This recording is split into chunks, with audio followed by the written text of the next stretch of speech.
Hi, I'm Justin Coonan, convener of the New South Wales Gay and Lesbian Rights Lobby, and we're here to talk about anti-discrimination. Homosexual anti-discrimination legislation was introduced in New South Wales in 1982, I believe, in fact before homosexuality was decriminalised, and anti-vilification legislation came in 1993, and no doubt at the time it was progressive legislation. Yet today, the New South Wales Anti-Discrimination Act is littered with obsolete terminology. It doesn't protect bisexual or intersex people at all. It contains wide-ranging exemptions for private organisations, which, for example, mean that a school is allowed to expel a student for being gay or fire a teacher. And in fact, our laws lag well behind both the federal legislation introduced in 2013 and also the legislation of other states, for example, Tasmania. What are we going to do about the state of anti-discrimination law in New South Wales? I'm Alex Greenwich, the independent member for Sydney. In the last term of Parliament, I introduced legislation to remove the exemptions that allow private schools to expel students for being gay, or indeed private colleges. I wasn't able to get that bill through, but we were able to put in place a complaints process through the Board of Studies, which could lead to a school being deregistered for discriminating against a student on the basis of their sexuality.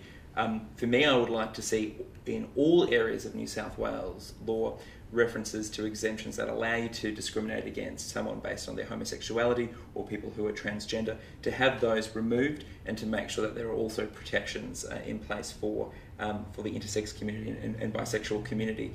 I think in 2015 it's not acceptable that you can be discriminated against for simply being who you are. So obviously this is an issue in terms of education, service provision, but also employment. I think it's really important that teachers are also protected. Even in small hotels, hotels with under 6 or 8 guests, they can deny service to someone based on their sexuality, and I don't think that's right. So I'm committed to working with my colleagues through the Parliament to get stronger anti-discrimination laws in New South Wales. I think there is an appetite for it within the community, and I think there is a growing appetite for it within the Parliament. Hi, I'm Jenny Leong and I'm the Greens candidate for the new state seat of Newtown. The Greens have long been committed to the idea of removing exemptions in the Anti-Discrimination Act, but also ensuring that we don't support any additional discrimination that is introduced into our laws. And I think one of the biggest things that we see and the biggest concerns I have about the deals that are done within the political system is that somehow it's seen that when it comes to the issue of equality and discrimination, that people can negotiate and compromise and have a personal opinion on that. As someone that has a human rights background, I believe in the fact that people have the right to equality. They have a right to be treated and to live free from discrimination. And it's not up to individual representatives in our parliament or lawmakers to have a personal view that means that those exemptions are there that say that we can treat some people less equally than others. And so to me, I feel like I'm quite proud to be a part of a party, the Greens, that say we don't compromise when it comes to equality. The reality is we can be accused of not compromising and not negotiating when it comes to ending discrimination. We'll always vote, every MP, every time, for full equality. We've talked about anti-discrimination a lot today. It's a very clunky piece of legislation. It's been around since 1977. Labor's committed to reviewing that if we come to government. And I think that is the way that we look at exemptions. That's the way that we look at the interaction between what's happened federally. There are much better, much narrower exemptions federally. No exemption for aged care, for example. There's been some real strides taken in the last few years.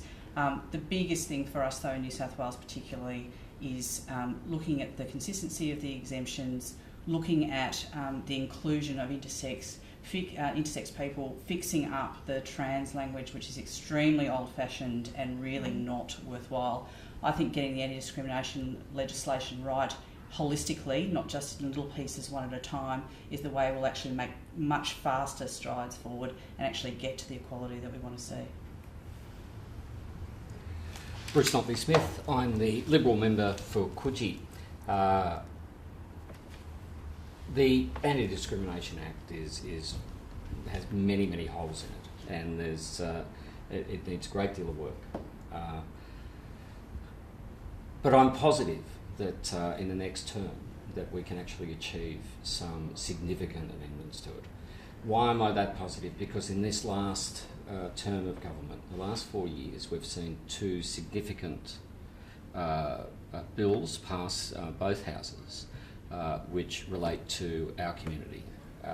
And that is first with the abolition of the gay panic defence, and secondly with the extinguishment of historical gay sex convictions.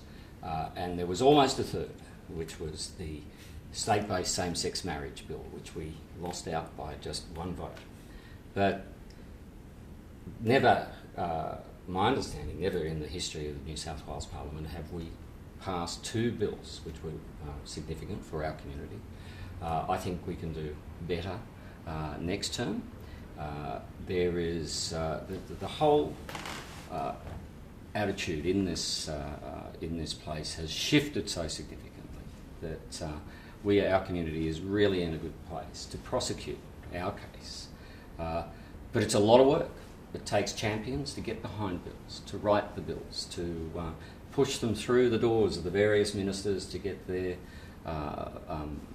sign off on it, but also to work the numbers on the floor. So when you go into the House, you've got the numbers there, and it's an enormous amount of work. But I'm very, very positive with what we can achieve next term. And frankly, there is no place for discrimination of our community or of any other community in this state. So if I can ask really quickly, do you think we'll get a review of the Anti-Discrimination Act in the next parliamentary term? Well, I think we've got champions for that in every party, and people who will be pushing that. I'll be pushing that obviously as an independent, and I think whichever party forms government, I think there's a high likelihood it's something I'll be pushing and encouraging. I mean, we have a piece of legislation that is out of date that discriminates against people, not only the LGBTI community, but a number of other people, including people with a disability, in some areas of the Anti-Discrimination Act are directly discriminated against. So I think there's the appetite for it, there's the champions for it in our parliament, so I'm sure it will happen. Yeah, I feel confident, and I hope that I'm there to be a part of that. Labor's elected, we're going to do it. Yeah, well, to me, it is part of the core Liberal values that there should not be discrimination in this state, so I'm very confident we'll have a review in the next parliament. Thanks all of you, and as Bruce said, we have made significant grounds over the past term. The two votes that Bruce mentioned were both unanimous, which is quite incredible. So we've had an excellent 4 years, and we're looking forward to an even better 4. Thank you all for your time. Thanks, Justice. Thank you.